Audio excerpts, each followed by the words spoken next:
Precisamente de eso vamos a estar tocando nuestro tema, trastorno bipolar, y para eso nos acompaña la psicóloga Dora Beatriz Urrutia de Sol. Dora, ¿cómo está? Qué gusto verla nuevamente. Gracias, igualmente. Primera vez que aparecemos sin la máscara. Sin la mascarilla, acá, sí. Pero sí, efectivamente, pues nos hemos cuidado, ¿verdad? Y estamos a distancia. Bien, es un tema muy profundo, muy interesante y sobre todo algo que se debe de educar a la población, porque es algo que aparece en la generalidad de la población en un 2% más o menos. ¿Cuáles son esos síntomas de una persona que tiene trastorno bipolar? Mira, primero quiero aclarar que mucho llaman trastorno bipolar a cualquier alteración que la gente es un poco, digamos, en el día, un poco tiene cambios de humor, es un poco lunática, le llamaríamos para encontrar una palabra más de calor. Entonces creemos, y todo el mundo es que es bien bipolar, eso es como un calor generalizado. Y no, el trastorno bipolar es totalmente mucho más dramático y son etapas, es un proceso por el cual se inicia más o menos al final de la adolescencia, 18, 20 años, de los 18 en adelante, y la juventud, ¿verdad? La adultez joven, que se llama. Me gusta que lo aclare, Doris, porque de repente nosotros no podemos andar sonriendo todo el tiempo, pues, o sea, Correcto. Tenemos diferentes cambios de humor mediante va pasando el día. Así es. A quienes nos da estrés cierta cosa y por eso cambiamos el rostro, nos enojamos y no podemos andar siempre sonriendo o enfadados, ¿verdad? Así es, y cualquier situación evoca una emoción, entonces todo el día tenemos emociones. Lo único que debemos aprender y que generalmente no nos enseñan, ni en el colegio ni en la casa, es a gestionar nuestras emociones, que mi antecesora, Catherine González, a quien quiero mucho, lo aclaró muy bonito, de una manera muy explícita. Esos cambios de humor es otra cosa, pero en el trastorno bipolar es un proceso en el que se va adentrando y la persona comienza a tener cambios más duraderos. Sí existe el periodo maníaco o hipomaníaco, el periodo depresivo, y también hay periodos mixtos en algunos casos, ¿verdad? Pero es algo mucho más acentuado. Comienzan a haber episodios que rayan en la disfuncionalidad, tanto en las relaciones interpersonales como muchas veces laborales. Por eso es necesario el tratamiento. En esta enfermedad, como es crónica y no es curable, al final de la vida muchas veces se dice mucho de que va terminando la enfermedad, va como disminuyendo. Y hasta que en algunos casos tengo una amiga que le han prometido que va a desaparecer en ella, y ella tuvo algo muy grave. Pero bueno, lo importante es que el tratamiento es clave. Pero no tiene cura entonces. No. En la general, no, es una enfermedad crónica, pero digamos que se puede llegar a ser funcional en lo laboral, en lo afectivo, en las relaciones familiares e interpersonales. Se puede llegar a funcionar bien, pero es algo, uno de los problemas más grandes es que la persona que tiene el trastorno, cuando se siente bien, deja de tomar el medicamento, o muchas veces no se lo toma porque siente que los disfuncionales y los conflictivos son los parientes, no es él. No, ajá. Entonces no reconoce su problema y eso es parte del problema. Entonces, en la mayoría de estos casos se recomienda que sea la madre o un pariente cercano el que se encargue de cerciorarse, no importa la edad que tenga, que esa persona tome el medicamento, porque va a necesitar tanto tratamiento psicológico como psiquiátrico. Es una enfermedad que depende de los medicamentos también. Y por otro lado, buscar un grupo de apoyo. La red familiar es importantísima porque afecta a todo el núcleo familiar. ¿Cómo podemos saber de que padecemos este trastorno bipolar? Los síntomas. Bueno, dentro de la fase, por ejemplo, una persona que tiene, son fases de cambios de humor muy extremos, muy extremos. Entonces, cuando nosotros notamos una persona que empieza a disparar palabras, una verborrea acentuada, habla muy rápido, es difícil seguirle las ideas porque pasa de una cosa a otra, Entonces no hace realmente una conexión lógica, una estructura de pensamiento fraccionada, y entonces la pronunciación se ve afectada, le cuesta concentrarse en un tema, le cuesta seguir una conversación. Es una persona que, por ejemplo, puede estar comprando compulsivamente, gastando más dinero del que tiene, creyéndose que tiene como superpoderes, que es su autoestima mucho más elevada que los demás. Sus proyectos, tiene miles de proyectos, miles de ideas, es muy creativa, aunque conste, muchos de los grandes pintores y de los grandes artistas en etapas eufóricas que logran crear arte, porque tú me preguntabas fuera de cámara sobre eso. Sí. Pero realmente se vuelven muy impositivos y muy dominantes de toda la situación. Entonces es difícil convivir con ellos. Se necesita apoyo, uno aprender como pariente de alguien así, aprender cuándo, para poder prever cuando empiezan las pequeñas señales, para ¿Desde qué edad podría empezar este trastorno? Mira, el trastorno muy raramente se ve en los niños, ¿verdad? Pero más o menos a los 15 años, aunque más está, y también puede llegar a mayor edad, ¿verdad? 30 años, etcétera. Pero se habla más o menos entre los 18 y los 22, 25 años como la etapa que más aflora.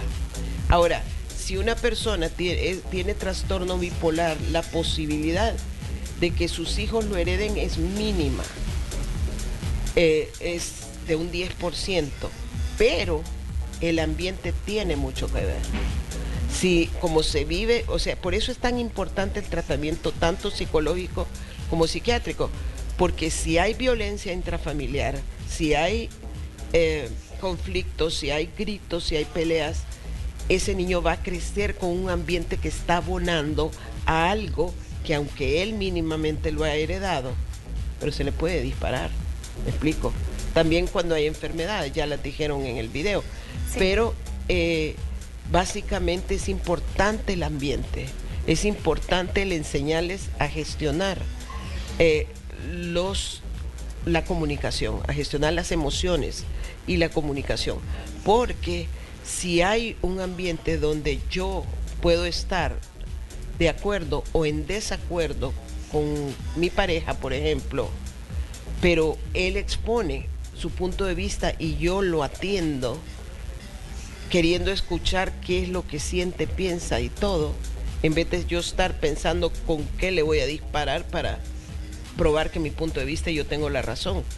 A veces tener la razón no siempre es importante, lo más importante es que se logre esa comunicación. Entonces ese niño va a crecer con pocas probabilidades, pero si un ambiente es conflictivo y violento, seguramente se puede disparar. ¿Cuántos tipos de bipolaridad hay, si es que existen? Sí. O las etapas también. Tenemos el nivel 1, que es el más fuerte, el más grave, una persona que va de extremo cuando está en esta etapa eufórica, como te decía, donde... ¿Podemos definir qué es euforia? Euforia es como un disparo de adrenalina, de excitación en extremo.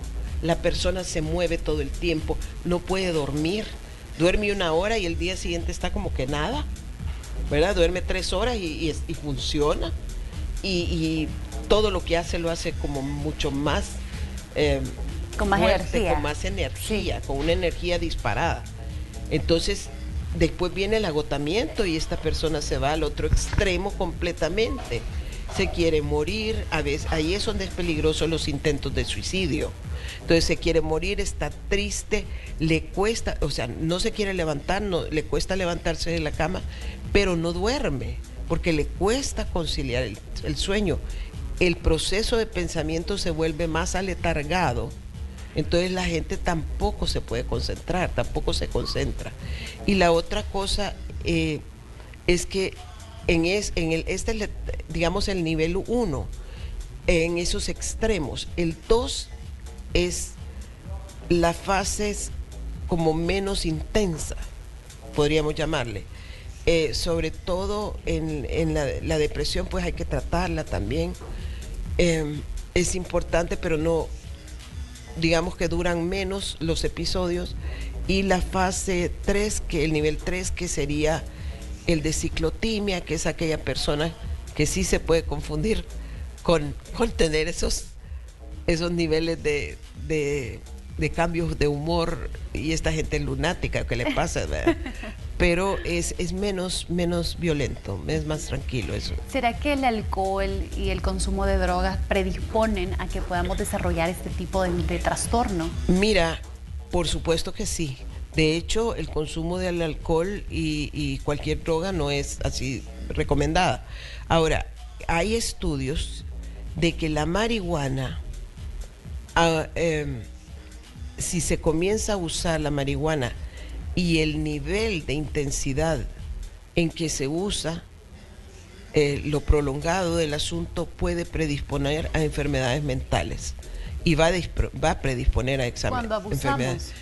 El abuso o el uso temprano, es decir, cipotes que andan fumando marihuana, hay mucho mayor predisposición a enfermedades mentales. Entonces, las drogas no pueden ser, sí potencian estas cosas, ¿verdad? La depresión se vuelve más fuerte, la euforia también, dependiendo del tipo de droga. Por ejemplo, cocaína versus marihuana, ¿verdad? Pero afectan negativamente y es muy peligroso. Usted mencionó que podría dar como manía, que es lo que estábamos escuchando también, ¿verdad? La nota, manía, la euforia. ¿Se pueden mezclar? ¿Hay episodios mixtos? Ese es el episodio mixto, precisamente se llama episodio mixto. Y sí, efectivamente, hay un desbalance, como estar en un sub y baja todo el tiempo, ¿verdad? En cuanto está triste, deprimida, se vuelve muy conflictivos. ¿En cuestión de horas o...? Sí, porque está mixto durante esa etapa. Entonces, la persona se vuelve más conflictiva. Es bien importante que cuando la persona está ya, digamos, con el medicamento equilibrado, los niveles de litio adecuados, etcétera, también lo tengo que decir, el tipo de apoyo de desarrollo espiritual, de la creencia en Dios, del amor de Dios, es importante, porque eso a cualquiera que se siente mal le refuerza saber que Dios lo ama, etcétera. Pero sí, ojo, no meterle reglas de religiosidad que pueden hacerlo sentirse peor de lo que está. Hay que tener mucho cuidado con todo el tipo, tanto el apoyo familiar como el apoyo espiritual es muy importante, pero hay que saber manejarlo. La otra cosa es que es importante las rutinas, establecer la comida saludable, los ejercicios, etcétera. Cuando la persona se ha equilibrado, permanecer dentro de los tratamientos es muy importante. Puede trabajar, puede laborar perfectamente, puede tener una vida normal, sí, siempre y cuando no descuide que no está bien, porque es bien fácil creer, como que ya no tengo nada, y no es así. Si se descuida un momentito, se cae todo y se cae hasta el suelo. Hay que volver a construir, y estabilizarlos cuesta. Muchas veces las hospitalizaciones son necesarias. Licenciada, ya para darnos las últimas recomendaciones, ¿cómo debemos comportarnos ante una persona que tiene este trastorno bipolar? Por ejemplo, si es nuestra compañera de escuela o también de trabajo, ¿cómo debemos comportarnos o cómo podemos ayudarla ante diferentes situaciones de que esa que está deprimida, cómo actuamos frente a un suicidio o cómo actuamos nosotros, porque a cualquiera le puede caer mal que le hablen fuerte o golpeado de un momento a otro, ¿verdad? Entonces, ¿cómo debemos comportarnos ante esta situación? Mira, va a variar si es el entorno familiar y del entorno social. En el entorno social, lo mejor es averiguar, leer un poco. Hay redes de apoyo incluso en internet donde se puede uno educar un poco más en la enfermedad para saber en qué momento es oportuno acercarse y en qué momento hay que dejarlos solos. ¿Qué decir, verdad? Porque no pueda disparar aún más la situación.